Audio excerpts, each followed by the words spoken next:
Alright guys, a quick one. Here, I'll detail how to hide photos and videos on iPhone iOS 26.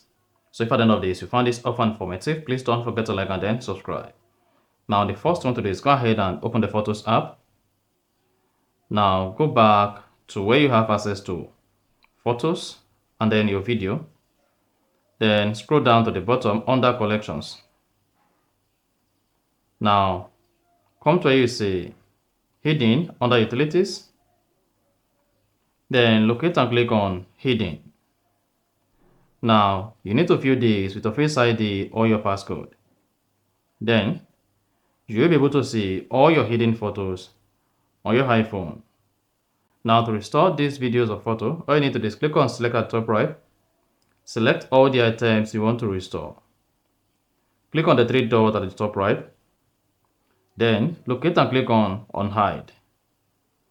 And then all these photos will be hidden and return back to the album. And that's it. So if you found this offer informative, please don't forget to like and then subscribe.